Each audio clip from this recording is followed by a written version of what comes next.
to Cafecito. We have a brand new person here that just so happens we graduated from high school together. You tell me how small this world is. Please introduce yourself. Give us your full name and maiden name also. Okay, my name is Rethon Sykes.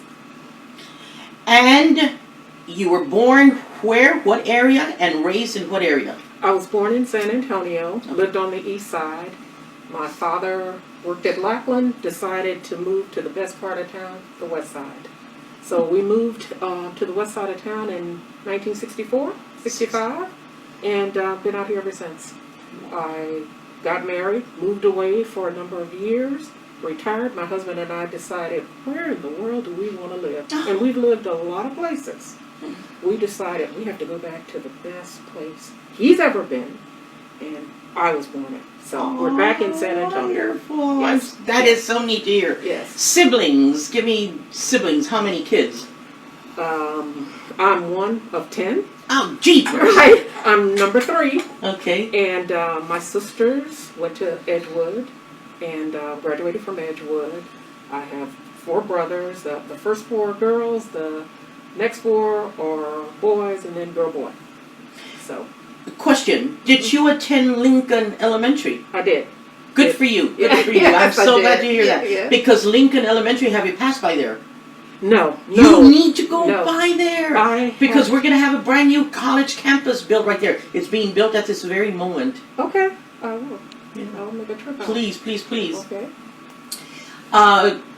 Edgewood High School, after that, did you continue going to school, higher ed? I did. I went to St. Mary's University for a year and got married.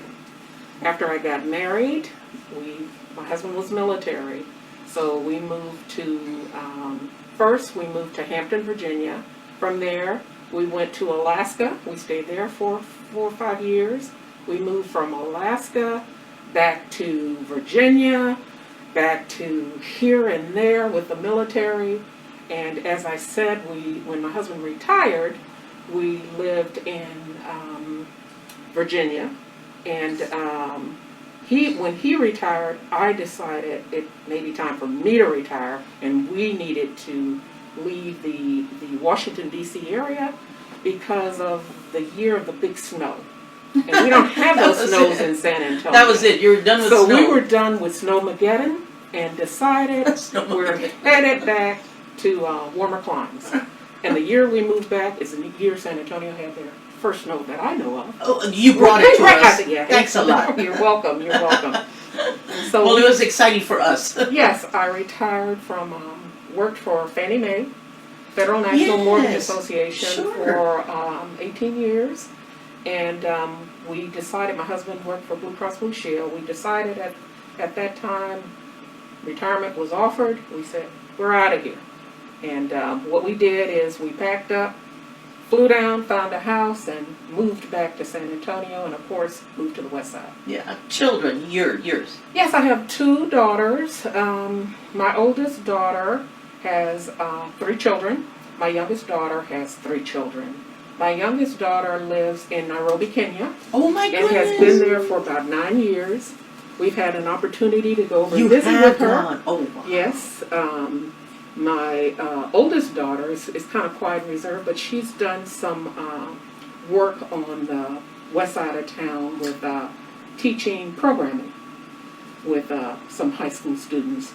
So yeah. So she's busy. Yeah. My grandkids and I, we do some getting out of the house. My husband, like I said, my husband and I, when we retired, we just didn't sit down. We decided that we had more to give. So in giving more, we became Bexar County judges. Good for you. So we took the test and passed it, but we did that when we lived in the you were already DC active, area. politically so active. We came down, we did the same thing. We volunteered for Habitat for Humanity. Oh. We did that when we were in Virginia.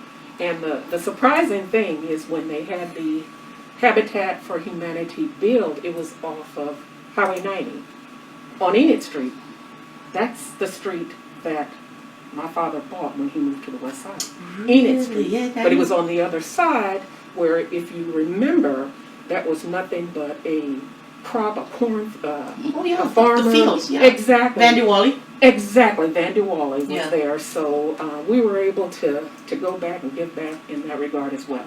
So Wow. yeah, so Good all of the for you. old things, because my husband is saying, "Do you know where that's at?" I'm like, Enid Street, exactly, exactly. So, and as I said, my daughter that is in Kenya right now, in Nairobi, is moving back to San Antonio. Wonderful. So you'll have the girls I'll back. have the girls Oh, back that here is so and my good. grandkids. That so. is so wonderful. Yeah, they help us out. We take them and help them understand that, you know, everybody plays a part in this world and to give back. So with COVID, they've had an opportunity to pack little bags of hand sanitizer, Sure. little soaps and that type of thing and give to the not Habitat for Humanity, but the, Sam's Ministries. That I'm trying to talk about. Sure, So, sure. Okay. yeah, Okay. so we've done that. Now, you are here because we heard that you're a writer. I am. Now, at what point do you recall, because I have had children who were amazing writers in the 3rd grade. I'm talking about, I would read their little paragraphs. Right. They had style. Right. Okay, Right. at what point did you start writing? I started this book when I was 21. Okay. Married in 21 and had my first child. And I was at home, so I started on a typewriter. Not on a computer, not on a laptop, Yeah. but on a typewriter.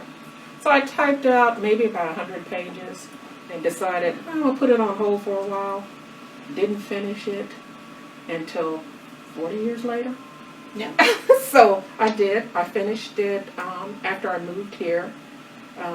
My mother-in-law was ill at the time and my husband bought her here. She lived in Michigan, and he's the oldest, and as the oldest, it was his responsibility of course. to, provide care for her. So the 2 years since he bought her here, she was on dialysis and passed away in 2020. But during that time, it gave me an opportunity to sit down, kind of put my thoughts together, and finish my book. And as an older adult with Yeah. life experiences, I'm going to imagine that was easier to put together.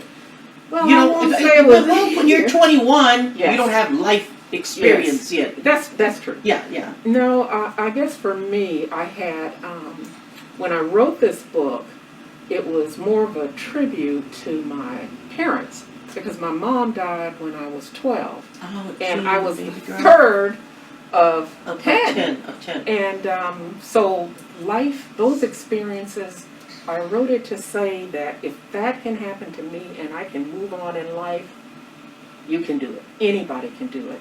Just to say, here's what happened to me. It wasn't the greatest, wasn't the best things that happened in life, but we survived.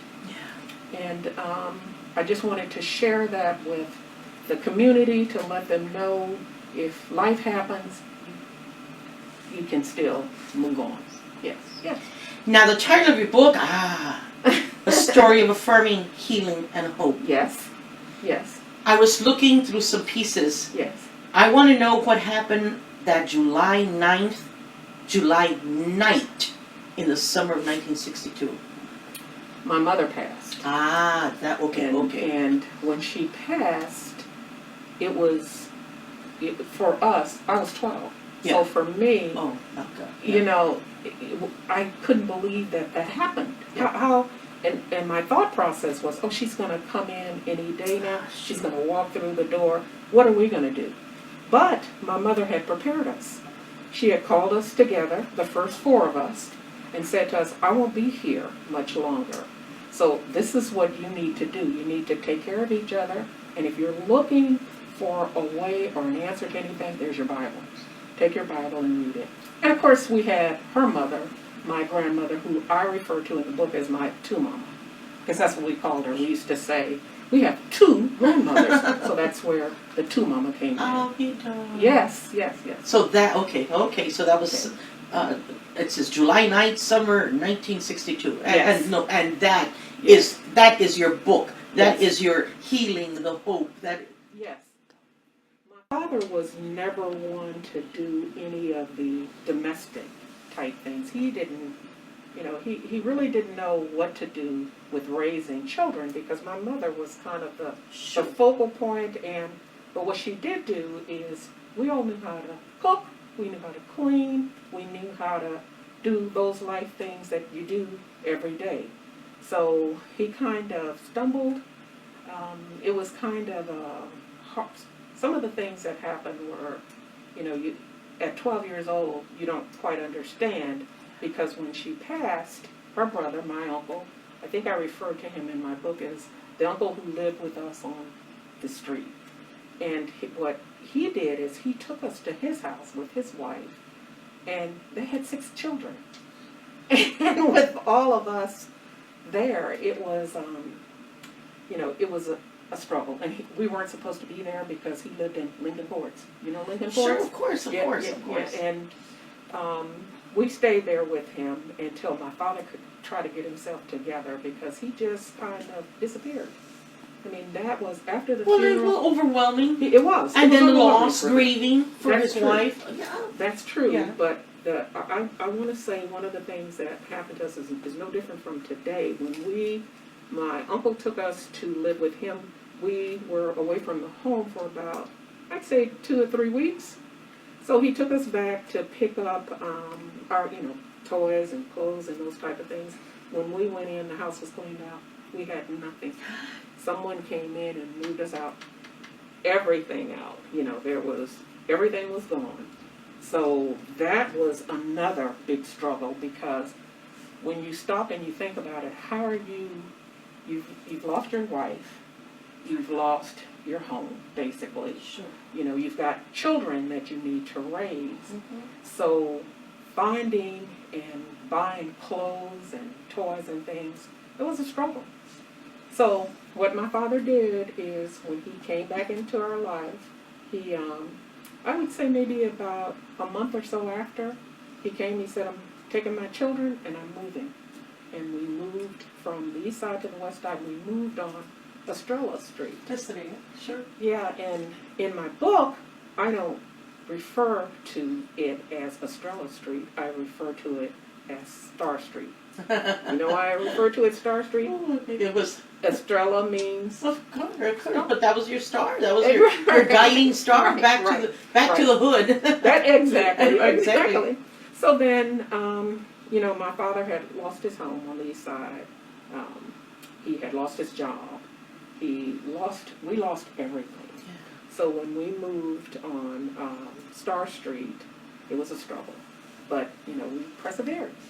So all of this is your book. It's your life and what you correct. lived. It's my correct. goodness, baby girl. Yeah, it's correct. But you know what? It made me who I am today. Sure, of course. You know, it helped me to understand that that life happens, but you have to move yourself forward because no one else is going to do that for you. And for those people who get hit by a tragedy or by a horror or by just a tough life, yes, your choice is, gird up.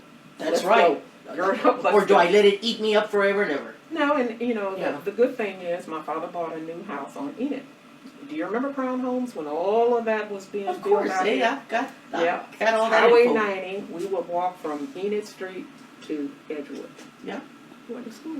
Yeah. And that was, you know, kids today have no idea. Oh. We did that every day. Rain. That's right. 100-degree temperature, whatever it was, we would walk to school. Made us better for it.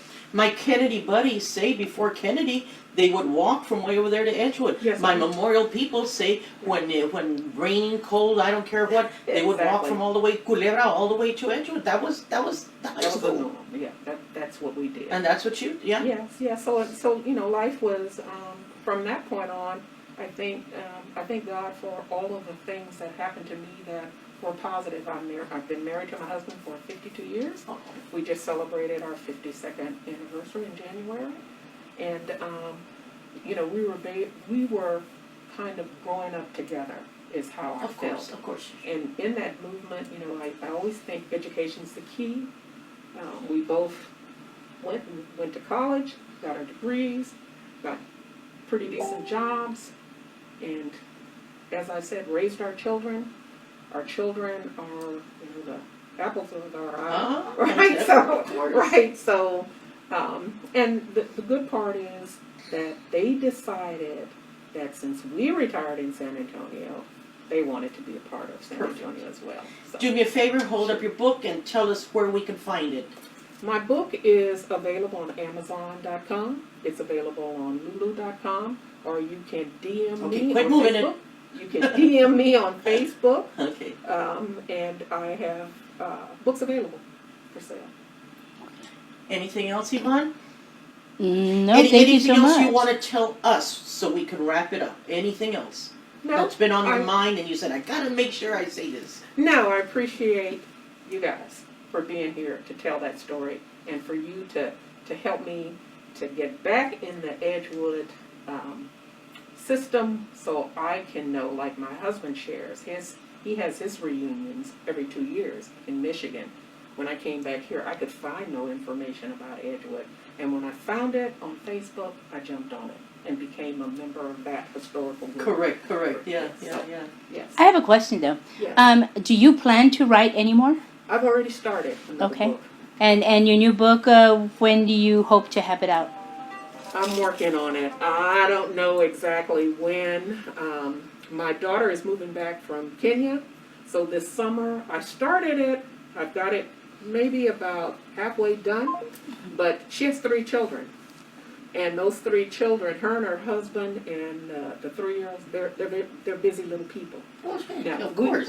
we swim every morning, my husband and I, to try to keep in some type of shape. You know that's a fight. That's a fight. So, Can I ask, is this Sure. going to be a continuation of this book, or is it going to be a totally separate? it's a totally separate Texas story. Okay. Texas story. So my roots are Texas, and I love the state. San Antonio is my favorite. I'm a cheese enchilada person, and that, to me, those are the things that I do. My sister makes the best, and she makes the best tamales. So, right. Well, good. Awesome. Right. I'll place my order. Well, thank you so much for being here. You're welcome, and thank you for having me. I appreciate it. Thank you. Pleasure. Thank you so much.